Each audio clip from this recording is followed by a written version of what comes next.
Hello प्यारे बच्चों, कैसे हो आप सब। उम्मीद करती हूँ आप सब बहुत अच्छे होंगे और एक उम्मीद और करती हूँ कि जितनी अच्छे से आप मेरी वीडियोस सुन रहे होंगे उतने ही अच्छे से आप उनको शेयर कर रहे होंगे ताकि बहुत सारे आप जैसे बच्चे इसका फायदा उठा सके। आप बात करते हैं हम लोग क्लास 12 इलेक्ट्रोकेमिस्ट्री के लेक्चर नंबर 4 की। प्रीवियस लेक्चर में हमने देखा था कि भाई फैराडेज लॉ ऑफ इलेक्ट्रोलिसिस क्या थे। हमने पोर्शन स्टार्ट किया था इलेक्ट्रोलिटिक सेल का, जहां पर एक ही कंटेनर के अंदर एक ही बीकर के अंदर दोनों रॉड्स डिप थी, दोनों इलेक्ट्रोड्स डिप थी, दोनों मेटल रॉड्स डिप थी, मतलब आपका एनोड और आपका कैथोड। तो उस दौरान जो इलेक्ट्रोलिटिक सेल काम कर रहा था वो क्या बोल रहा था। इलेक्ट्रोलिटिक सेल में हम देख रहे थे कि इलेक्ट्रिकल एनर्जी कन्वर्ट हो रही है केमिकल एनर्जी में। फिर हमने फैराडेज के लॉ पढ़े जो इलेक्ट्रोलिसिस के ऊपर बेस्ड थे। फैराडे ने अपने लॉ में बात करी, दो लॉज दिए फैराडे ने। आज हम बात करेंगे इस लेक्चर में नया सेल, एक नया सेल पढ़ेंगे जो हमने स्टार्टिंग में कहा था, इंट्रोडक्शन में मैंने आपको बताया था actually we have to study two type of cells. क्योंकि इलेक्ट्रोकेमिस्ट्री का डेफिनेशन क्या कह रहा था, इलेक्ट्रोकेमिस्ट्री का डेफिनेशन कह रहा था कि भाई केमिकल एनर्जी या तो इलेक्ट्रिकल एनर्जी में कन्वर्ट हो जाए या फिर इलेक्ट्रिकल एनर्जी केमिकल एनर्जी में कन्वर्ट हो जाए। एक सेल हमने कवर कर लिया, अब हम दूसरे सेल की बात करेंगे और वो सेल है हमारा आज का इलेक्ट्रोकेमिकल सेल। तो मेरे साथ आप भी हेडिंग डालें आज के सेल की। तो आज का सेल जो हम डिस्कस करेंगे भाई बहुत इंपॉर्टेंट है, जिसका नाम है electrochemical cell. Electrochemical cell.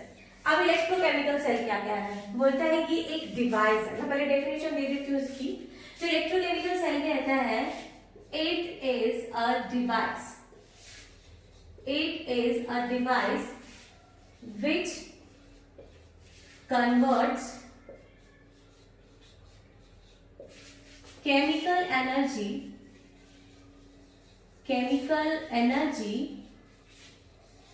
to electrical energy,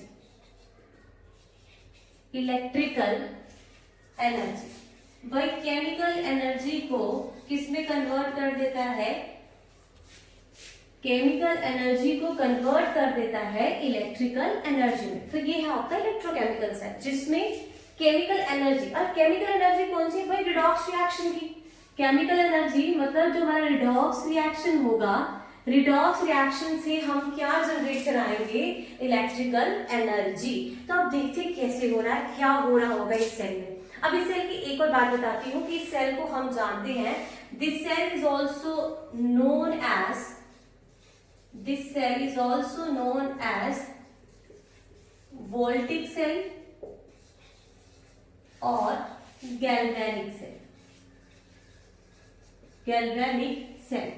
तो कुछ भी पूछा जा सकता है, आपको पूछा जा सकता है वोल्टिक सेल का वर्किंग कैसा है, आपको पूछा जा सकता है गैल्वेनिक सेल का वर्किंग कैसा है, आपको पूछा जा सकता है कि इलेक्ट्रोकेमिकल सेल क्या है।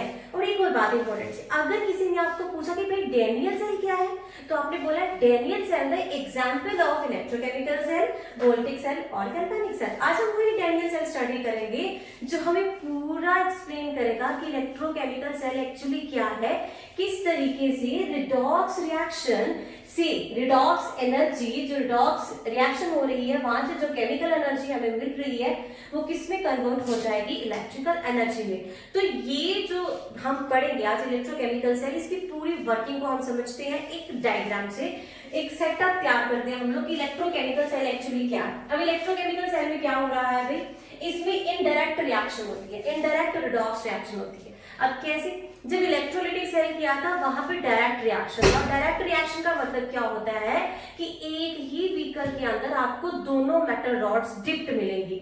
लेकिन जब इनडायरेक्ट सेल की बात करते हैं हम लोग, तो भाई वहां पे दो सेपरेट बीकर्स लिए जाते हैं और फिर सेपरेटली वहां पर मेटल रॉड्स को डिप किया जाता है। अब वही सेटअप हम तैयार करेंगे, तो मेरे साथ आप भी सेटअप तैयार करें। तो हमने ले लिया एक ये बीकर, एक ये बीकर ले लिया हमने और एक ये बीकर ले लिया। हमने दो बीकर ले लिए हैं, we have taken two different beakers. अब इन बीकर्स में हम क्या करेंगे भाई, हमें डिप करनी है मेटल की रॉड। तो ये metal rods and these metal rods are called electrodes, electrodes तभी काम करेंगे जब हम इसको इलेक्ट्रिसिटी देंगे, अदरवाइज ये काम नहीं करेंगे। अब हमने टिप कर दी मेटल की रॉड्स, अब हम लेट इट भी कर लेते हैं कि ये मेटल रॉड्स कौन कौन सी है। तो भाई मैंने ये जो मेटल रॉड डिप की है, इस मेटल रॉड को मैं कह रही हूं जिंक रॉड। तो ये मेरा बीकर नंबर 1 है, इसको मैं यहां पर लिख देती हूँ beaker number 1 and this is beaker number 2। Beaker number 2 में जो मेटल रॉड मैंने दी है, जो डिप की है, वो है मेरी कॉपर की, कॉपर रॉड, CU रॉड। तो मैंने क्या किया, सेपरेटली फर्स्ट बीकर में जो मेटल रॉड डिप की उसे मैंने बोला जिंक रॉड, जो मैंने बीकर 2 में रॉड डाली है उसे मैंने बोल दिया कॉपर रॉड। और याद रखना ये मेटल रॉड्स हैं, मैं लिख देती हूँ यहाँ पे ब्रैकेट में, these are metal rods known as electrodes. तो जिंक की रॉड और आपकी कॉपर की रॉड आ गई। अब यहाँ पे सबसे इंपॉर्टेंट चीज, जैसे हमने इलेक्ट्रोलिटिक सेल किया था वहां पे रॉड्स डाली थी, बट यहाँ पे सेपरेटली डाली जाती है। पर यहाँ पे क्वेश्चन आता है कि कौन से इलेक्ट्रोलिटिक सॉल्यूशन में इसे डाला जाएगा। तो जो मैं इलेक्ट्रोलाइट यहाँ पे लूंगी वो कौन सा लूंगी, जो एग्जैक्टली किसका होगा, जिंक का होगा। तो जिंक उसी सॉल्यूशन में डिप्ड होगी जो उसका सॉल्यूशन होगा। और जिंक का सॉल्यूशन, जिंक का इलेक्ट्रोलाइट कौन सा होता है, तो मैंने यहाँ पे जिंक को जिंक के इलेक्ट्रोलिटिक सॉल्यूशन में डाल दिया और वो है आपका जिंक सल्फेट। तो ये मेरा जो इलेक्ट्रोलिटिक सॉल्यूशन है ये कौन सा है आपका, जिंक सल्फेट ZnSO4, और इलेक्ट्रोलाइट है, it must be in aqueous form. इसी तरीके से अब मुझे आंसर तो मिल जाएगा ना कि कॉपर की रॉड को कौन से इलेक्ट्रोलाइट में डाला होगा, तो कॉपर को हमने डाला होगा कॉपर सल्फेट के सॉल्यूशन में। एग्जैक्टली, वेरी गुड, क्योंकि हमने अभी बोल दिया कि जो भी रॉड होगी हम उसको एग्जैक्टली उसी के सॉल्यूशन में डिप करेंगे। तो कॉपर की रॉड को हमने डिप कर दिया कॉपर सल्फेट, एग्जैक्टली कॉपर का ही सॉल्यूशन जिसका नाम है कॉपर सल्फेट, और ये एक्वस फॉर्म में आ गया। तो ये आपका इलेक्ट्रोलाइट है, एक्वस फॉर्म में है, इट मींस ये यहाँ पे कैसे प्रेजेंट होगा, Cu 2 पॉजिटिव, SO4 2 नेगेटिव। इधर ये कैसे प्रेजेंट होगा, Zn 2 positive, SO4 2 negative. Ionic form में प्रेजेंट होगा। आपको पता है इलेक्ट्रोलाइट डिसोशिएट हो जाता है अपने रिस्पेक्टिव आयंस के अंदर, तो ये अपने रिस्पेक्टिव आयंस के अंदर यहाँ बैठा होगा। पर कब ये बैठा होगा अपने रिस्पेक्टिव आयंस के अंदर, अब हमें वो हमने कहा था ना कि भाई अब एक एक्सटर्नल सर्किट हमें लगाना पड़ेगा। एक्सटर्नल सर्किट जब हम लगाएंगे तभी तो वर्किंग स्टार्ट होगी, तभी तो आपकी रॉड्स क्या करेंगी, काम करेंगी। तो अब आपकी रॉड्स को काम करवाने के लिए हम इसको एक एक्सटर्नल सर्किट से कनेक्ट कर देते हैं। और ये एक्सटर्नल सर्किट मैंने यहाँ पे कोई भी इलेक्ट्रिकल एमीटर यहाँ पे यूज कर दिया, इलेक्ट्रिक पे यहाँ पे वोल्ट मीटर लगा दिया, ताकि हमें पता चल सके कि कितनी अमाउंट में इलेक्ट्रिसिटी, यहाँ क्या चेंजेस, क्या इलेक्ट्रिकल चेंजेस यहाँ पे आ रहे हैं ड्यूरिंग द रिडॉक्स रिएक्शन।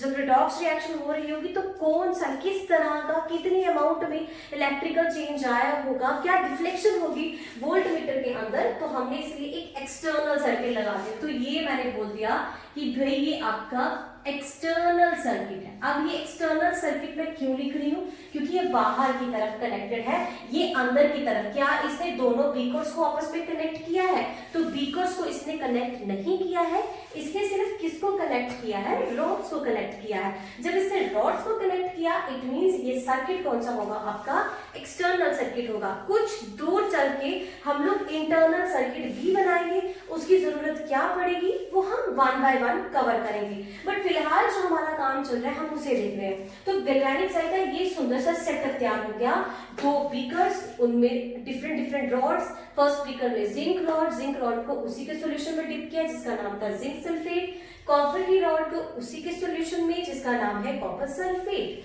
फिर हमने एक्सटर्नल सर्किट से इसको जोड़ दिया। अब क्या होगा, अब आगे की प्रोसेस को हम लोग देखते हैं। अब आगे की प्रोसेस को देखने के लिए पहले मुझे ये बताना होगा कि इनमें से कौन एनोड है और कौन आपकी कैथोड है। अब जरा पीछे की तरफ मेरे लेक्चर नंबर 1 पे आ जाओ, इलेक्ट्रोलिटिक सेल के ऊपर आ जाओ। तो इलेक्ट्रोलिटिक सेल में अगर आपको याद हो तो एनोड और कैथोड पे कौन से साइन थे, और मैंने वहां पे स्पेशली आपको एक चीज कही थी कि अगर कोई भी आपको बोले कि एनोड जो है वो पॉजिटिवली चार्ज होता है हमेशा, तो आप क्या कहोगे कि ये उसकी वैलिड डेफिनेशन नहीं है। उसकी वैलिड डेफिनेशन क्या बताई थी मैंने कि जब भी आपको डिफाइन करना पड़े एनोड और कैथोड को, तो आप बोलोगे एनोड पे हमेशा ऑक्सीडेशन होती है और कैथोड पे हमेशा रिडक्शन होती है। ये उसका बेसिक डेफिनेशन है, उसका वैलिड डेफिनेशन है, ना कि उसके चार्जेस पे हम उसको डिफाइन करेंगे। अब वही यहाँ पे डिफरेंस आता है। एनोड पे जहां हम पॉजिटिव पढ़ते हैं, but in case of galvanic cell में याद रखना स्पेशली एनोड नेगेटिवली चार्ज होता है। तो ये रॉड जो मेरी है ये कैसी चार्ज है, नेगेटिवली चार्ज है। और ये मेरी कौन सी रॉड है भाई, यहाँ ये मेरी एनोड की रॉड है। तो अब यहाँ पे कैथोड कैसा आपका पॉजिटिवली चार्ज है। याद रखना ये बहुत इंपॉर्टेंट है, क्योंकि डिफरेंस आ गया ना इलेक्ट्रोलिटिक सेल का। डिफरेंस पूछ लिया जाए कि भाई what is the difference between, basic difference between electrolytic cell and electrochemical cell, आप बता सकते हो। इलेक्ट्रोलिटिक सेल में एनोड पॉजिटिवली चार्ज होता है, whereas in case of this one cell that is electrochemical cell, anode कैसा होता है, नेगेटिवली चार्ज होता है। याद रख लो इसे। अब चलते हैं हम लोग अब एनोड पे। तो मुझे जल्दी से बता दो आप लोग कि एनोड पे क्या होती है। एनोड पे ऑक्सीडेशन, कैथोड पे रिडक्शन। बार बार बोलते जाना है, चीजें टिप्स पे बैठ जाएंगी, दिमाग में छप जाएगी, वहां से मिटेगी नहीं। अब हम चलते हैं आगे की तरफ। आगे की तरफ चलेंगे तो हम पहले ये देख लेते हैं। अगर मेरे पास सिर्फ ये एक इतना सा ही सेल होता तो मैं इस अकेले सेल को क्या बोलती, हाफ सेल बोलती। ये मेरा हाफ सेल है, एग्जैक्टली ये भी मेरा क्या है, हाफ सेल है। लेकिन जब मैंने इसको एक्सटर्नल सर्किट से जोड़ दिया है तो ये मेरा क्या बन गया है, एक कंप्लीट सेल बन जाएगा। जब मैं इंटरनल सर्किट भी लगा दूंगी तो ये कंप्लीट सेल बन जाएगा। लेकिन अगर मैं बात करूं सिर्फ इतने से पोर्शन की, तो ये मेरा एक हाफ सेल है और ये मेरा दूसरा हाफ सेल है। अब ये मेरा half cell left side present है, इसीलिए मैं इसको क्या बोल सकती हूँ, लेफ्ट हाफ सेल। इसे मैं क्या बोल सकती हूँ, राइट हाफ सेल बोल सकती हूँ। क्या मैं इसको एनोड हाफ सेल बोल सकती हूँ? एग्जैक्टली मैं इसको एनोड हाफ सेल बोल सकती हूँ, क्योंकि ये एनोड को रिप्रेजेंट कर रहा है। इसको मैं कैथोड हाफ सेल बोल सकती हूँ, क्योंकि ये किसे रिप्रेजेंट कर रहा है, कैथोड को रिप्रेजेंट कर रहा है। अब धीरे धीरे ना हम इन हाफ सेल्स को भी नाम देंगे जैसे जैसे हम बात करते जाएंगे। अब इसकी एक्सप्लेनेशन की बात करें। अब एक्सप्लेनेशन क्या होगी इसकी, क्या होगा गैल्वेनिक सेल के अंदर। अब यहाँ पे हुआ क्या, अब हुआ ये कि हमने क्या देखा, जैसे ही हमने इसको एक्सटर्नल सर्किट से कनेक्ट किया तो यहाँ पे कुछ चेंजेस आना स्टार्ट हुए। अब वो चेंजेस आना क्या स्टार्ट हुए, आपको पता है जैसे ही एक्सटर्नल सर्किट में रॉड्स, मेटल रॉड्स कांटेक्ट में आती हैं, वैसे ही मेटल रॉड्स अपनी वर्किंग स्टार्ट करती है। अब ये एनोड की रॉड, एनोड पे हमेशा क्या होता है, तो एनोड पे मैंने आपको बताया है, एनोड पे हमेशा ऑक्सीडेशन होती है। एनोड पे ऑक्सीडेशन होती है और कैथोड पे हमेशा क्या होती है, रिडक्शन होती है। अब ऑक्सीडेशन का मतलब क्या होता है, मैंने कहा था रिपीट करते रहना। इसका मतलब क्या होता है, loss of electrons, whereas reduction का मतलब होता है गेन ऑफ इलेक्ट्रॉन्स। अब क्या हुआ, अब क्या हुआ, जब एनोड पे ऑक्सीडेशन स्टार्ट होगी, तो एनोड पे जब ऑक्सीडेशन स्टार्ट हुई तो ये जो रॉड थी, जो जिंक की रॉड थी, जिंक की रॉड ने ऑक्सीडेशन करना स्टार्ट कर दी। अब जिंक की रॉड टूटना स्टार्ट होगी, उसने अपने इलेक्ट्रॉन्स को निकालना शुरू कर दिया। तो क्या हुआ यहाँ पे, तो लेफ्ट साइड में जो एनोड था, एनोड पे क्या रिएक्शन देखने को मिली हमें कि जिंक की रॉड अपनी इलेक्ट्रॉन्स को निकाल रही है और कन्वर्ट हो रही है Zn2+ कितने इलेक्ट्रॉन्स निकाल के, 2 इलेक्ट्रॉन्स निकाल के। मतलब यहां से जिंक की रॉड डिप्लीट होना स्टार्ट, इलेक्ट्रॉन निकल रहे हैं। अब इलेक्ट्रॉन निकल रहे हैं तो कहां जा रहे हैं, यहां से होते हुए एक्सटर्नल सर्किट से होते हुए इलेक्ट्रॉन्स जो है फ्लो करते करते कहां पहुंच रहे हैं भाई, इस कैथोड वाली साइड पहुंच रहे हैं। आप क्या देख रहे हो, बहुत इंटरेस्टिंग सा काम हो रहा है कि यहां से इलेक्ट्रॉन्स निकल रहे हैं, ये इलेक्ट्रॉन्स जा रहे हैं यहां से इस रॉड से। क्यों, क्योंकि ऑक्सीडेशन, ऑक्सीडेशन का मतलब ही लॉस ऑफ इलेक्ट्रॉन्स होता है। तो इलेक्ट्रॉन्स यहां से निकल रहे हैं। अब इलेक्ट्रॉन्स निकल रहे हैं एक्सटर्नल सर्किट से होते हुए कहां पहुंच रहे हैं, कैथोड पे पहुंच रहे हैं। और कैथोड जो है कॉपर की रॉड है आपकी, इसका मतलब ये इलेक्ट्रॉन्स कहां पे एक्यूमुलेट होना होना स्टार्ट हो जाएंगे कॉपर के रॉड पे एक्यूमुलेशन। अब आपको फिजिक्स थोड़ी सी यूज करनी पड़ेगी। अब फिजिक्स क्या कहती है? फिजिक्स कहती है कि भाई जिस डायरेक्शन में इलेक्ट्रॉन्स फ्लो करती हैं ठीक उसके अपोजिट डायरेक्शन में करंट फ्लो करता है। Is it true? ये सही है भाई। इलेक्ट्रॉन्स अगर इस डायरेक्शन में मूव कर रहे हैं, फॉरवर्ड में मूव कर रहे हैं, इट मींस करंट कहां फ्लो करेगा? बैकवर्ड डायरेक्शन में। तो ये करंट फ्लो कर रहा है। यहां से हमने ये पूरा प्रोसेस देख लिया। अब हुआ क्या? अब जब यहां से इलेक्ट्रॉन मैंने दिखा दी कि बाहर जा रहे हैं, तो फिर ये भी तो जिंक नहीं छोड़े, ये आयंस भी तो जिंक नहीं निकाले ना। तो Zn2 प्लस के आयंस कहां जाने लगे? Zn2 प्लस आयंस इस सॉल्यूशन में आने लगे। वो ऑलरेडी सॉल्यूशन किसका था? जिंक सल्फेट का था। वहां पर कौन आने लगा? Zn2 प्लस आने लगा, सॉल्यूशन के अंदर आने लगा। तो जब सॉल्यूशन के अंदर आएगा तो ये रॉड क्या हो जाएगी? ये रॉड धीरे धीरे धीरे धीरे डिप्लीट होना स्टार्ट हो जाएगी, पतली पड़ना स्टार्ट हो जाएगी, क्योंकि वो अपने इलेक्ट्रॉन्स को लूज कर रही है। और उसका जो Zn2 प्लस आयन है वो कहाँ आ रहा है? सॉल्यूशन के अंदर। अब मुझे एक चीज बताओ आप लोग, सॉल्यूशन के अंदर अगर Zn2 प्लस आयंस आ रहे होंगे तो क्या सॉल्यूशन में Zn2 प्लस की कंसंट्रेशन बढ़ रही होगी या घट रही होगी? जल्दी से सोच के मुझे बताओ। आप क्या देख रहे हो कि भाई ऑलरेडी सॉल्यूशन में कौन प्रेजेंट है? Zn2 plus SO4 2 negative. ऊपर से जब वो रॉड डिप्लीट कर रही है वहां से भी कौन से आयंस आ रहे हैं? Zn2 प्लस के आ रहे हैं। इट मींस Zn2 प्लस की कंसंट्रेशन यहाँ पे क्या कर रही है? इंक्रीज कर रही है। In this beaker, in left beaker हम क्या देख रहे हैं? Zn2 प्लस की कंसंट्रेशन बढ़ रही है as compare to SO4 2 negative. Is it true? हम देख रहे हैं, हमारी आंखों से चीज दिख रही है, हम देख रहे हैं प्रोसेस हो रही है। यहां से भी आयंस Zn2 प्लस के आ रहे हैं। सॉल्यूशन में ऑलरेडी कौन से आयंस प्रेजेंट है? Zn2 प्लस के प्रेजेंट है। इट मींस भाई किसकी कंसंट्रेशन बढ़ गई? Zn2 प्लस की कंसंट्रेशन बढ़ गई। तो ये मेरा यहाँ पे इस बीकर में लेफ्ट हाफ सेल में पॉजिटिव चार्ज बढ़ रहा है और नेगेटिव चार्ज कम हो रहा है। ये तो बात की मैंने एक सेल की जहां पे ऑक्सीडेशन हो रही है। अब बात करते हैं हम लोग इसकी रिडक्शन हाफ सेल की। अब रिडक्शन हाफ सेल क्या कहते हैं? तो भाई रिडक्शन हाफ सेल में क्या हो रहा है? Gain of electrons. Electron gain कर रहा है। अब इलेक्ट्रॉन गेन कर रहा है तो क्या हो रहा है? भाई देखो सॉल्यूशन में कौन प्रेजेंट है? Cu2 प्लस है। अब आप देखो कि सॉल्यूशन में पॉजिटिवली चार्ज आयंस बैठे हैं, यहां से इलेक्ट्रॉन से मिल रहे हैं। और आपने पढ़ा है भाई अट्रैक्शन तो होनी है ना, कि जब ये यहाँ है इलेक्ट्रॉन्स इसे मिल रहे हैं तो ये ऑब्वियसली इसको लेना चाहेगा। तो ये Cu2 प्लस चले जाएंगे इसके पास और इसके इलेक्ट्रॉन्स को गेन करेंगे।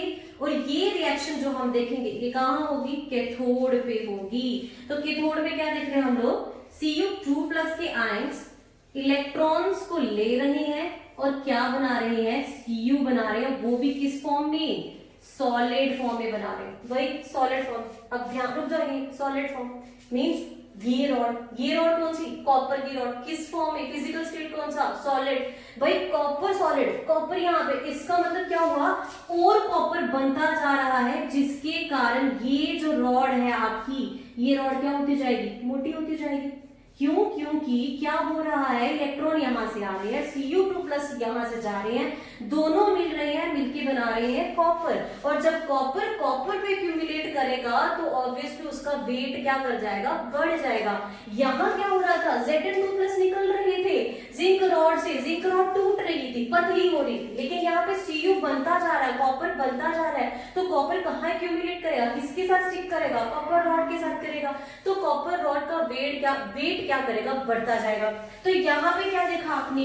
जिंक रॉड का वेट जो थी आपकी Zn रॉड, उसका Zn रॉड का वेट क्या कर रहा था? लॉस कर रहा था। लेकिन यहाँ पे Cu रॉड का वेट क्या कर रहा है? बढ़ रहा है, इंक्रीज कर रहा है, गेन कर रहा है वो। अच्छा, अब ये चीज तो मेरी यहाँ पे रहेगी ना। इधर तो आपने बता दिया कि भाई Zn2 प्लस की कंसंट्रेशन आपको बढ़ी हुई दिख रही है। अब मुझे जरा यहाँ पर भी बताओ किसकी कंसंट्रेशन ज्यादा है?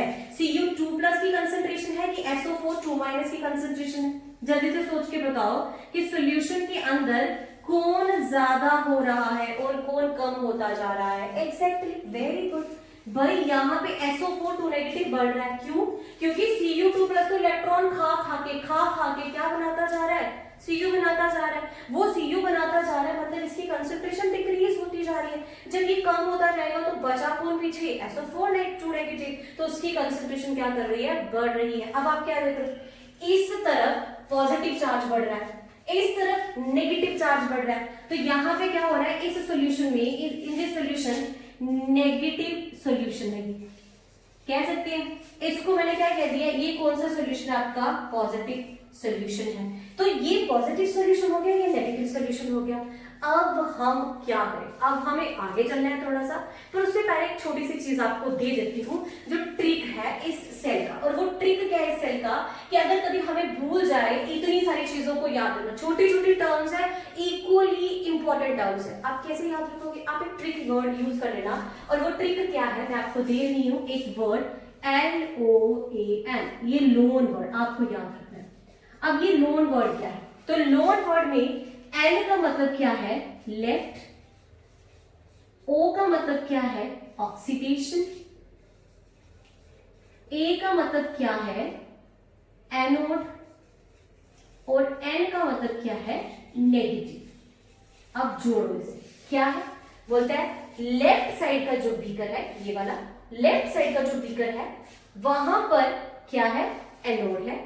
एनोड पे हमेशा नेगेटिव चार्ज होता है, और एनोड पे हमेशा क्या होती है, ऑक्सीडेशन होती है।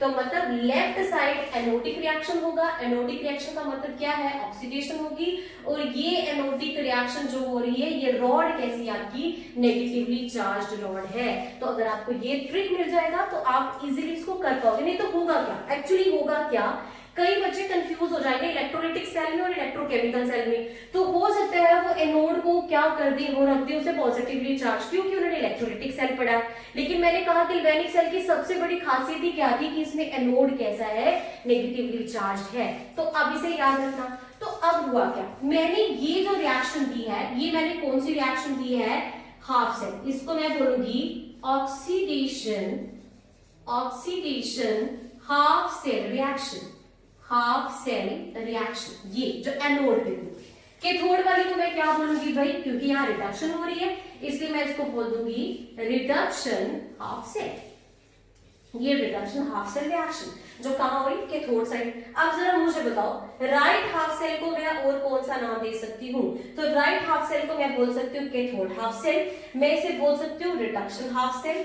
एनोड को मैं क्या बोल सकती हूँ, left half cell, anode half cell, या फिर ऑक्सीडेशन हाफ सेल। तो ये तो मैंने अभी इसकी वर्किंग को स्टार्ट किया है, अभी तो कहानी बहुत दूर तक जानी है। पेशेंटली इस पूरी वीडियो को वॉच करते रहो। अब क्या होगा, अब हम कहां पहुंच गए, अब हम पहुंच गए एक बहुत बड़ी प्रॉब्लम में। अब प्रॉब्लम क्या आई, अब प्रॉब्लम ये आई कि भाई यहाँ पॉजिटिव सॉल्यूशन बन गया, ये पॉजिटिवली चार्ज होना स्टार्ट हो गया, और ये नेगेटिवली चार्ज होना स्टार्ट हो गया। अब होगा क्या भाई, यहाँ पे तो प्रॉब्लम आ जाएगी, क्योंकि यहाँ पे न्यूट्रलिटी खत्म होती दिख रही है हमें। अब न्यूट्रलिटी कैसे खत्म होती दिख रही है हमें, कि भाई जब यहाँ से इलेक्ट्रॉन जा रहे हैं, Zn2+ यहाँ से आ रहे हैं, तो इलेक्ट्रॉन और जब Zn इसके आसपास बैठना स्टार्ट हो जाएंगे, तो इलेक्ट्रॉन को बाहर जाने देंगे, वो इलेक्ट्रॉन को बाहर जाने नहीं देंगे। क्यों, क्योंकि वो बोलेंगे भाई अगर तेरे सामने ही प्लस है तो तू मुझसे बॉन्डिंग करना, मेरे पास आना, बाहर क्यों जा रहा है। तो क्या इसको जाने देगा, जब ये जाएगा नहीं तो ये Cu2+ कैसे इसके पास जाएगा। अब भाई यहाँ पे आके रिएक्शन हमें दिख रही है गड़बड़ाती हुई। अब रिएक्शन को हमें न्यूट्रलाइज कराना। अब हम क्या करें कि चार्ज न्यूट्रलाइज हो जाए, इलेक्ट्रिकल बैलेंस बन जाए यहाँ पे। तो हम क्या करेंगे, उस सिचुएशन में, उस प्रॉब्लम से बचने के लिए हम लोग क्या करेंगे, यहाँ पे एक इंटरनल सर्किट तैयार करेंगे। अब इंटरनल सर्किट क्या है, अब हम क्या करेंगे, इलेक्ट्रिकल न्यूट्रलिटी को मेंटेन कराने के लिए हमने एक इंटरनल सर्किट तैयार किया। अब ये इंटरनल सर्किट क्या है, तो देखो आप लोग मेरे साथ, ये इंटरनल सर्किट क्या है, एक इन्वर्टेड यू टाइप शेप एक ट्यूब है। ये मेरा इंटरनल सर्किट, मैं इधर लिख देती हूँ, ये मेरा है इंटरनल सर्किट। वो एक्सटर्नल सर्किट था, ये इंटरनल सर्किट है। और इंटरनल सर्किट है क्या मेरा, इन्वर्टेड यू शेप्ड ट्यूब, जिसे हम क्या बोलते हैं, जिसे हम एक नाम से याद रखेंगे और वो है आपका सॉल्ट ब्रिज। तो हमने क्या किया, एक ब्रिज लगा दिया, कहां पे, इन दोनों बीकर्स को कनेक्ट करते हुए एक ब्रिज लगा दिया। उस ब्रिज को हमने नाम दे दिया सॉल्ट ब्रिज। अब सॉल्ट ब्रिज क्यों रखा मैं बताऊंगी थोड़ी देर बाद कि सॉल्ट ब्रिज क्यों कहा गया है। कोई पूछे सॉल्ट ब्रिज की शेप कैसी है तो आप बोलोगे इन्वर्टेड यू शेप। तो देख लो यू शेप, इन्वर्टेड उल्टा, तो इन्वर्टेड यू शेप ट्यूब है और ये क्या रिप्रेजेंट कर रहा है, ये इंटरनल सर्किट है हमारा। अब होगा क्या, अब इस इंटरनल सर्किट से क्या होगा, हम इस इंटरनल सर्किट में क्या करेंगे, कुछ फिल करेंगे। अच्छा अब सॉल्ट ब्रिज को देखते हैं, मैंने कहा ना अभी कि सॉल्ट ब्रिज में देखते हैं क्या डालेंगे हम लोग। अब सॉल्ट ब्रिज क्या करेंगे, अब सॉल्ट ब्रिज में हमने डाल दिया भाई इनर्ट इलेक्ट्रोलाइट। अब ये ध्यान रखना, ये इसकी कंडीशन है कि हम इसमें क्या फिल करेंगे, इनर्ट इलेक्ट्रोलाइट फिल करेंगे। अब इनर्ट इलेक्ट्रोलाइट इसलिए फिल किया ताकि वो किसी के साथ रिएक्शन ना करके कोई और कंपाउंड ना बना दे। अब ये इनर्ट है, अब इनर्ट जो हमने डाला है यहाँ पे इलेक्ट्रोलाइट, वो मैंने यहाँ पे यूज कर लिया KCl।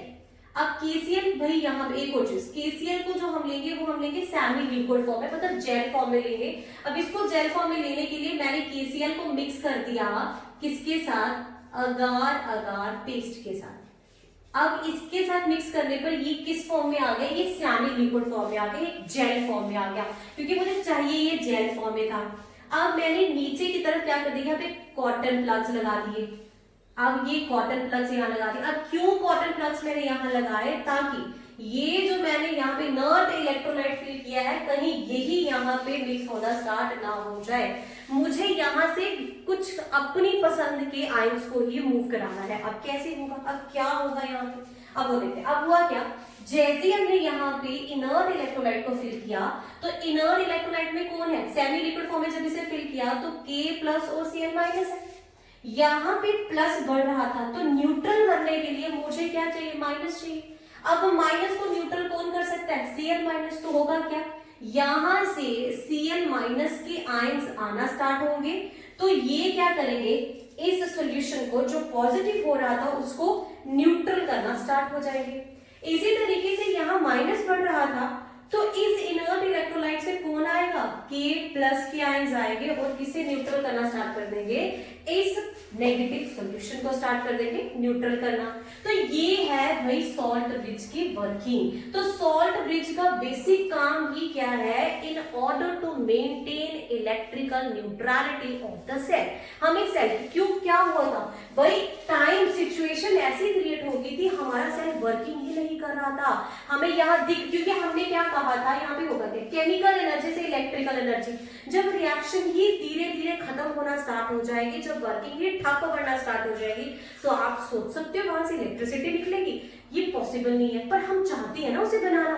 अब उसके लिए हमने एक इंटरनल सर्किट की हेल्प ले ली। तो अब मैं यहाँ पे आपको बताती हूँ कि भाई सॉल्ट ब्रिज के फंक्शंस क्या है। तो ये जो सॉल्ट ब्रिज है ये बहुत इंपॉर्टेंट है हम लोगों के लिए। अब सॉल्ट ब्रिज करता क्या, मैं पहली बात, it completes the internal circuit, it completes internal, bracket में कर लो, इनर सर्किट। अब ये इंटरनल सर्किट को क्या कर रहा है, कंप्लीट कर रहा है, पहली बात। सॉल्ट ब्रिज का दूसरा काम क्या कहा मैंने, ये दोनों इलेक्ट्रोलाइटिक सॉल्यूशंस को आपस में मिक्स होने नहीं देता। It does not allow different